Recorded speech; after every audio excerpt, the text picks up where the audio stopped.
What is going on, you guys? What is going on, you guys? Thank you guys for watching the video. For today's video, we're going to do it a little bit differently. I have Hannah here with Solo. She pretty much is going to explain a little bit about what Solo is, the different features and benefits. So I'll go ahead and just pass over the reins to Hannah, and she can start explaining a little bit about what Solo is. Hey everybody, my name is Hannah Locklear. I am with Solo, like Nick said. Solo is a company that helps people who have been sued for debt or people who are just dealing with debt figure out ways to get out of debt, resolve debt, settle it, and defend themselves in the case of a lawsuit. Nick and I wanted to hop on this call today and talk a little bit about ways that you can resolve your debt. And we have some great questions, some common questions that we receive at Solo about debt resolution. And we were just gonna go over some of those questions and hopefully help you on your journey if you are struggling with debt and you're trying to get out of debt so that you can get in a better position to have financial freedom and grow your wealth. Absolutely. Thank you for that, Hannah. So I have a couple of questions just so that the viewers can know and understand what Solo is. Know when it comes to debt, a lot of people have a lot of questions. I want people to be able to see the power of Solo, wanting to just bring more clarity around this so that people can just be more empowered to take action. And also at the same time, they feel like they're in a tight spot. They know exactly what they need to do so that they can be able to move forward and be able to get the help that they need. So one of the first questions I have is, what's the first thing someone should do if they get sued for a debt? Yeah, so that's a great question. And Nick, you said it yourself, like the best thing to do is take action. So if you have been sued for debt, the number one thing that you want to do is make sure that you respond. Don't ignore the lawsuit. If you have been sued, you should have received some court documents in the mail. They're usually called a summons and complaint. They might be called a petition, depending on which state you're in. And as soon as you receive those court documents, you have a deadline that you have to respond to them. If you don't respond before the deadline runs out, then you run the risk of losing the case automatically, essentially, because if you don't respond before the deadline, then the person or company that's suing you can file what's called a motion for default judgment. You get a judgment by default because you didn't respond. So the number one thing that you want to do if you have been sued is file a written response with the court. That's actually something that we can help you do at Solo. We have a really great software that can help you respond to a series of questions about your case, and then it will create a personalized debt answer document for you. And we can also help you file it with the courts. So we have all the information about court deadlines, court filing fees, other requirements that you might have to include with your answer, like other documents or forms that you have to include with the answer document.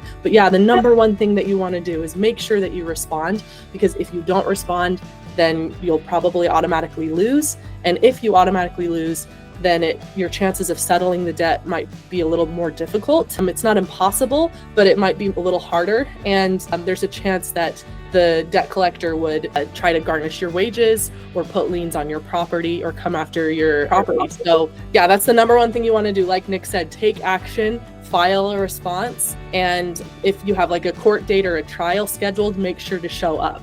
Don't ignore debt collectors, because this is a serious thing, and you don't want to have huge consequences in the future like wage garnishment. And you might give yourself some time to be able to negotiate with the debt collector and settle it outside of the court setting. Absolutely. Thank you for that. And hey, I mean, you put it right on the money. The biggest thing that I want people to do is take action. And Solo, as we go through this, is going to be able to show us exactly how you guys can take action and not hold yourself back. But I want to talk about common mistakes that people make. Why is it such a big mistake for people to actually ignore a lawsuit? Yeah, so like I said before, if you ignore it, then you're probably going to have a default judgment, which will lead to wage garnishment, property seizure, a frozen bank account. And on top of the default judgment, there may be added interest to the original debt amount that you owe. So like, for example, let's say you're being sued for $3,000. If you ignore the lawsuit, there's a chance that you're going to end up paying way more than that in the long run,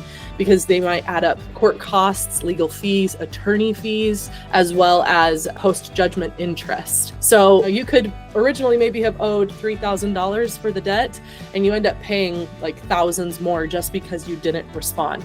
Now, if you do respond, you give yourself leverage because they see you're not just going to automatically like lay down and take the loss. Essentially, you give yourself leverage to negotiate and try to settle the debt outside of court, which most attorneys, like, they don't want to have to go to court. They don't want to spend their afternoon in the courtroom. So there's a really good chance that they would rather negotiate outside of the court setting and figure out a settlement before the actual court date. So that's the biggest thing that you want to keep in mind. And the reason that you shouldn't ignore it is because you could end up paying thousands more than your original debt amount if you do ignore the lawsuit. Now, how does Solo make this process easier? For one, because I know that a lot of people look at this and it's very scary, or there's a lot of reasons when it comes to just the legal aspect or even putting these documents together. How does SoloSuit make it easier? Number one, most people who have been sued for debt automatically lose the case because they just don't know how to respond, and they don't want to like dig themselves into a deeper hole by saying the wrong thing. And so a lot of people will look into hiring an attorney, but if you've been sued for a couple $100s or even a couple $1,000s, it might be hard to find an attorney to take on your case because it just might not be worth the attorney's time. So basically what Solo does is we help you with that, navigating the hard legal aspects of responding to a lawsuit.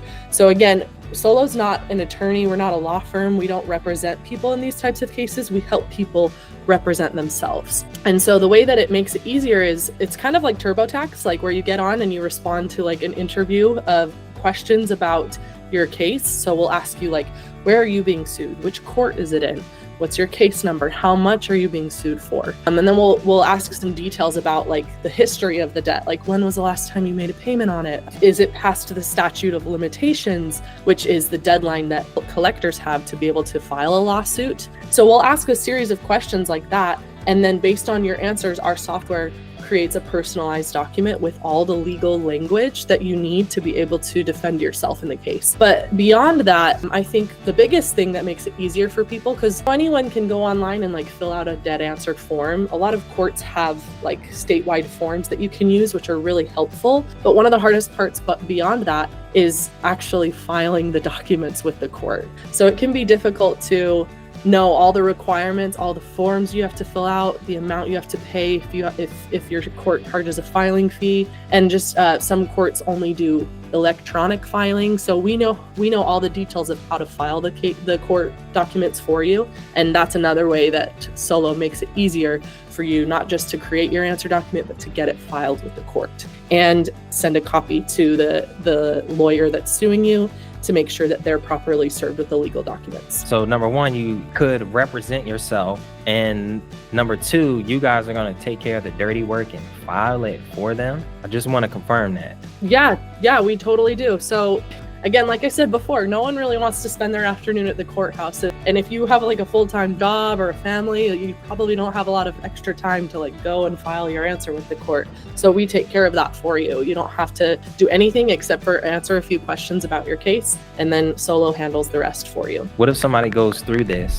Could they use these documents? And let's just say it gets deep in the case. Could they take this to a lawyer? Would this be something that could help a person who decides to still get legal help or legal aid? In some cases, it might be the best option to look for an attorney and hire an attorney to represent you if you've been sued for debt. I would say if you're being sued for like, I don't know, $50,000, it could be in your best interest to look into hiring an attorney. And we always like to advocate for that. Like, do your research, talk to your court clerk, look into your state's free legal aid programs. I think all states actually have like a legal aid office that provides free legal resources for people.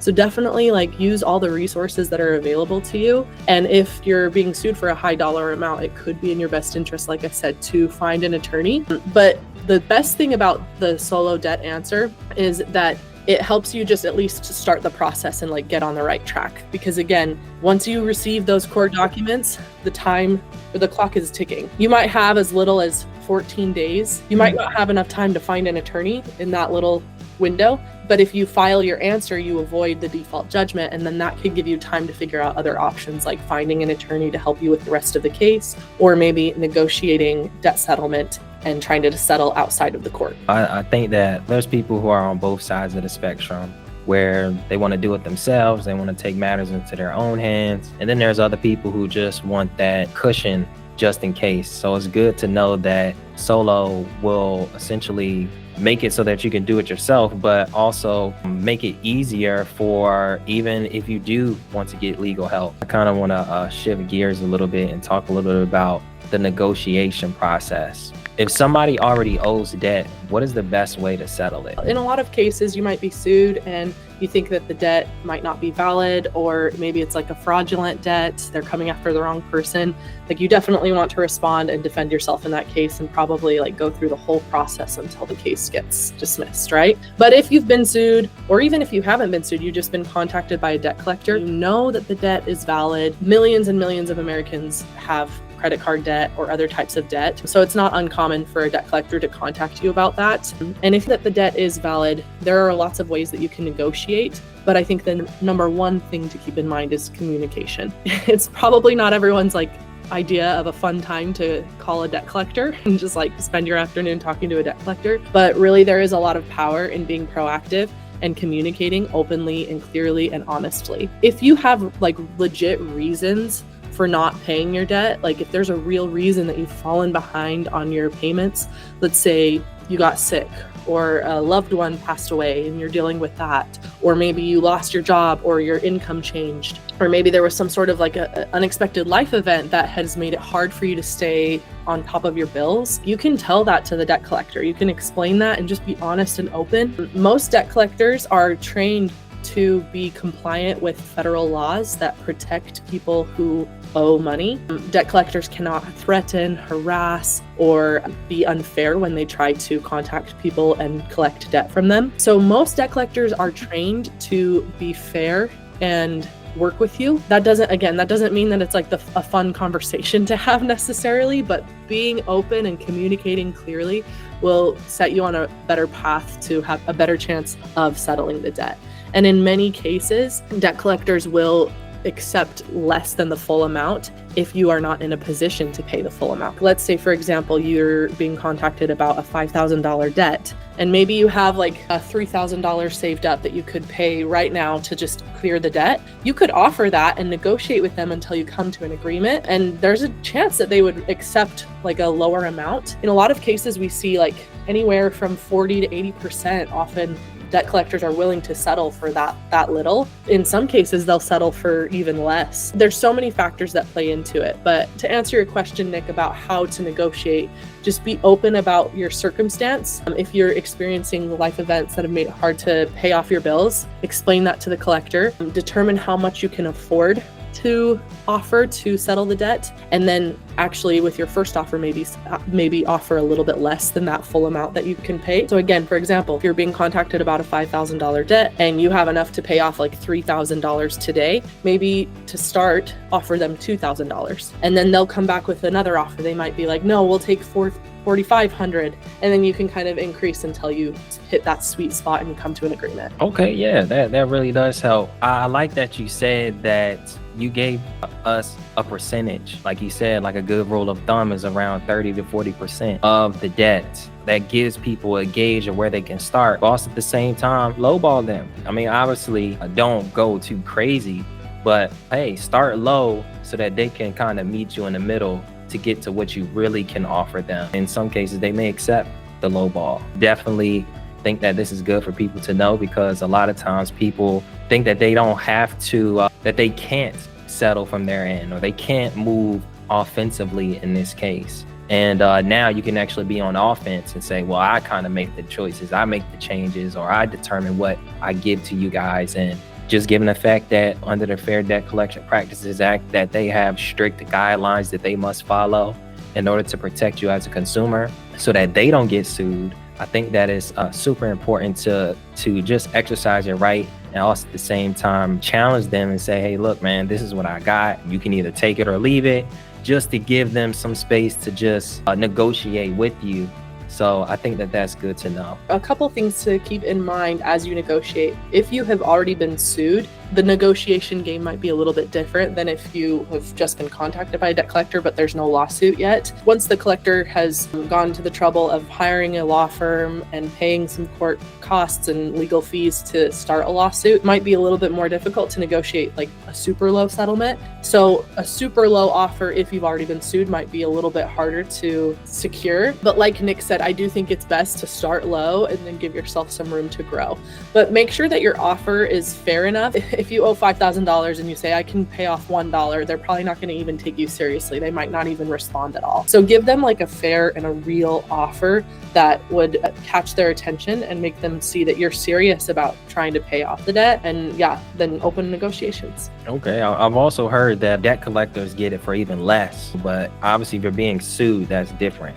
But before you get sued, I've heard 10%. When we talk about 5,000, you could probably tell them I only got 500. Under these conditions, I will pay this certain amount. And by law, you look at the UCC, I mean, it gives them a choice to accept or reject it. And if they do reject it, there are some laws and guidelines under that as well that can also benefit you. So I think that it's still good to throw out there and try to negotiate with them, because if you do, especially before the lawsuit, then it really puts them in a position that they have to at least listen or communicate with you in a different way than they'll communicate with other people. Yeah, and I also wanted to throw in just some information about a tool that we have at Solo called SoloSuit. It's an online negotiation platform that you can use to negotiate with debt collectors and attorneys to try to settle your debt for less. We have a lot of law firms and debt collectors that will get on this platform, and you can send offers and receive offers digitally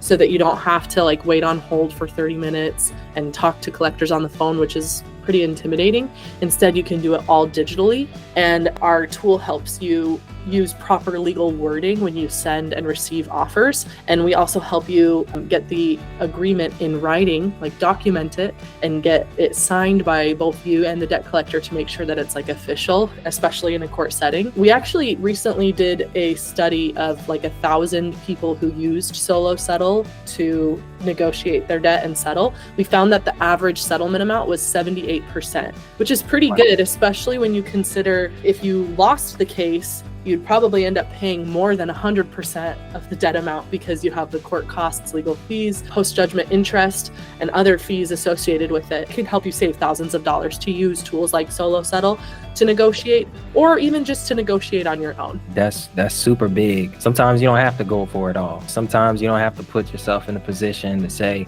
I don't want to pay this at all. But if you do have something, be willing to negotiate, because at the end of the day, it's not really about trying to prove something to the debt collector. It's about really just getting it off so that you can be able to go and grow and not be affected by them. I want to talk about stopping debt collectors from calling nonstop. We already know that they'll call at weird times or they'll consistently call back to back. How can someone legally make them stop? If you're being contacted by debt collectors pretty aggressively, the number one thing you should know is that there are laws, federal laws, that protect you from unfair treatment by debt collectors. So the number one law is the Fair Debt Collection Practices Act. Nick was talking about this earlier. It gives a huge list of actions that debt collectors cannot take when they're trying to collect debt. So for example, they are not supposed to call you before 8 a.m. or after 9 p.m. in your local time. And if they knowingly do that, like, they could get in trouble with the law. Another thing is they cannot threaten, harass, or use any sort of crude or vulgar language when they're talking to you. So they can't like threaten to like arrest you or send the cops to your house. If they don't have any legal grounds to sue, they can't threaten to sue you. They can't threaten to tell your family or your friends about the debt. In fact, they can only talk to you about the debt and potentially like your spouse, but they can't like call your coworkers or your boss or your friends and tell them about your debt, right? So you have rights when dealing with debt collectors, and you should know your rights. We have resources on SoloSuit.com. We have a lot of blog articles that outline all of these rights, and we explain them in easier language to understand, because the law itself can be a little bit tricky to interpret. We break down all of the rules in the Fair Debt Collection Practices Act to help it make it easier to understand those rules. But yeah, that's the number one thing, like, know your rights. because you do have consumer protections if you owe debt, and you deserve to be treated fairly and respectfully. Number two, if you are receiving like a ton of phone calls or letters or communications about a debt and you're not sure that the debt is real, you can try sending what's called a debt validation letter within like the first few days of being contacted. This forces the collector to prove that the debt they're contacting you about is legitimate and owed. So they'll have to provide a few things about the debt, like the exact amount that's owed, the original creditor that you owed the debt to, and among other things. But yeah, a debt validation letter can be a really great tool to get them to stop contacting you until they have validated the debt. Now, what if you was on the phone with one of them? Is there something that I could say just to get them to stop calling over the phone? Yeah, if you're on the phone with a debt collector, you can tell them, hey, I don't want to have any more phone calls. This is my formal request to move all communications into writing. What's your take on trying to communicate what you want over the phone versus sending by mail? I think that most debt collectors would rather like talk to someone over the phone, because if something is not documented, you can kind of be a little bit more like free with what you say. Whereas if you like send a debt letter, like it's in writing, it's harder to dispute things or argue things if it's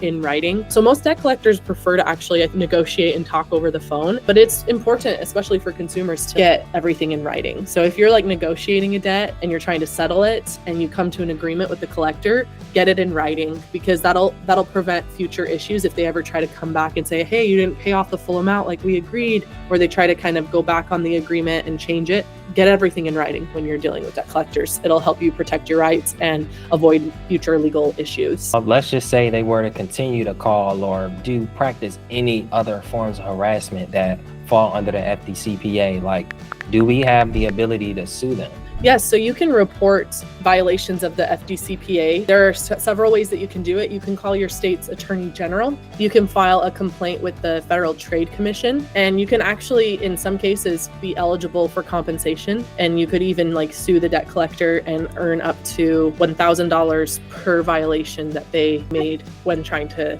collect the debt. So if they violated several points that are in the Fair Debt Collection Practices Act, you could potentially be eligible for compensation of several $1,000s. That would require taking legal action though. Is that something that you guys be able to help with in terms of taking legal action versus debt collectors? So we do not help people sue debt collectors. Based on our research and like almost 10 years of experience in this industry and field, the biggest thing that we've learned is that the best outcome, not just for people who owe the debt, but also for debt collectors and creditors, is to settle the debt. Typically, that is the best outcome for everyone involved. So we don't help people like sue debt collectors. Our number one goal is to just help people resolve their debt.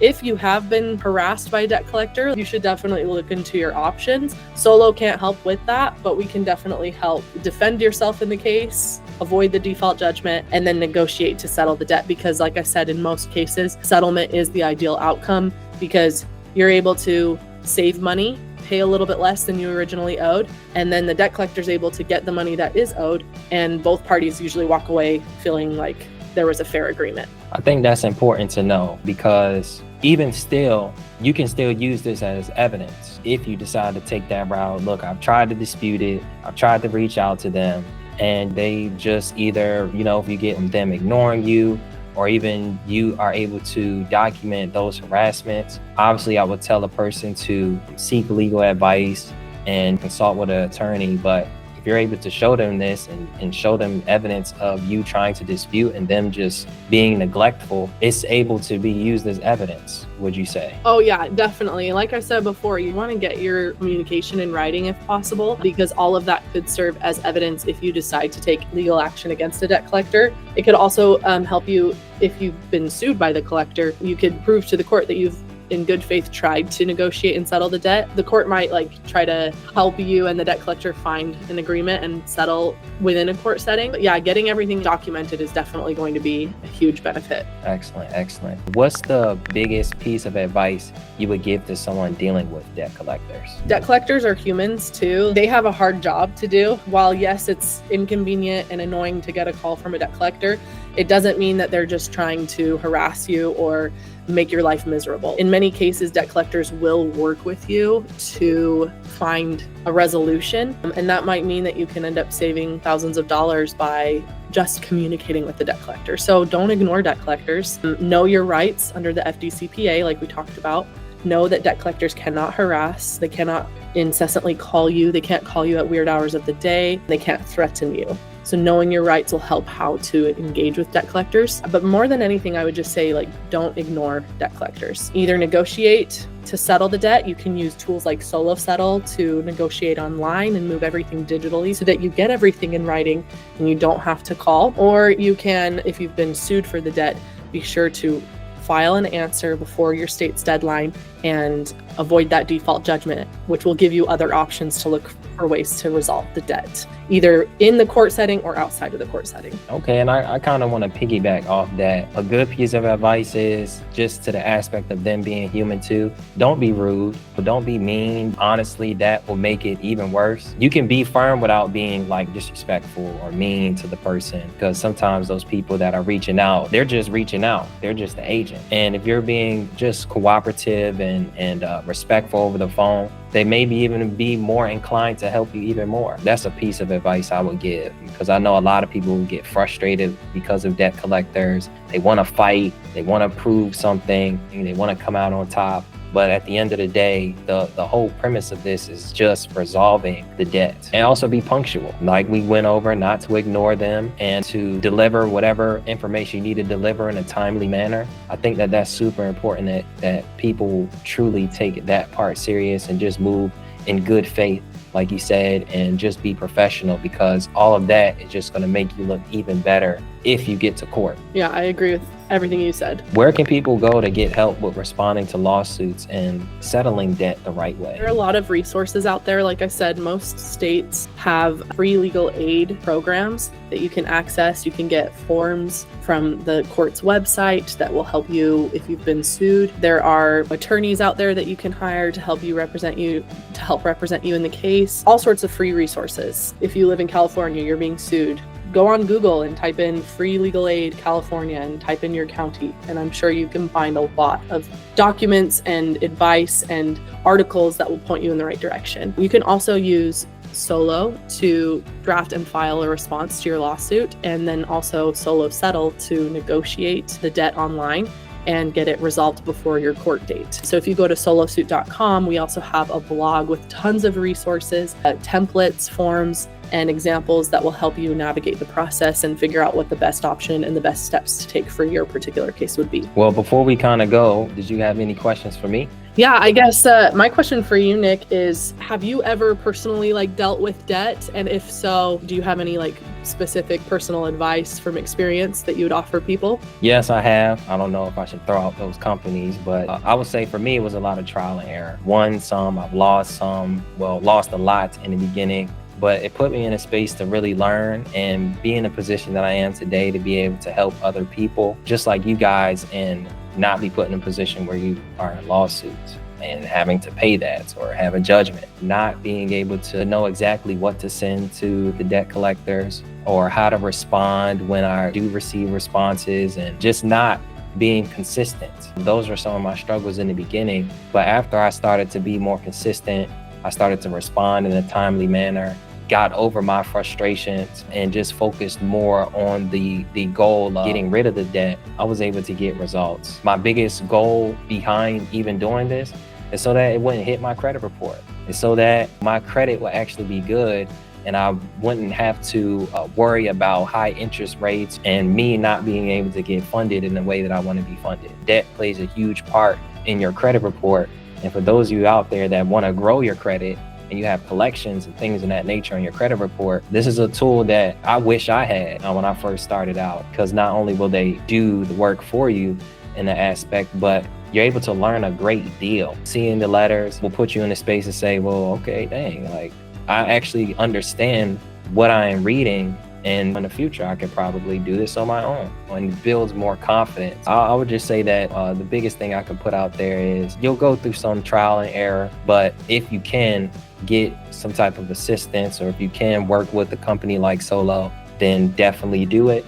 and just learn. The more and more that you learn, the better that you become at it. And being more strengthened in your rights and your power will actually put you in a space where you feel more invincible, not because like you won't pay a debt or things in that nature, but you won't feel like constantly being taken advantage of, or that you have to follow a debt collector. So I've definitely had many cases, even cases where I didn't have to pay. And obviously it was from a perspective of debt collectors harassing me or violating the FDCPA. And the only reason I was able to do that was because I was very strong in the knowledge and very strong in the information and strong behind my rights. Even after all of this, I would still tell a person to still educate themselves on the Fair Debt Collection Practices Act, on consumer law, so that you know your rights. Again, you're not being taken advantage of. I love that. I think knowing your rights is one of the best ways to protect your rights. I just want to say thank you so much, Nick, for having me and having this conversation about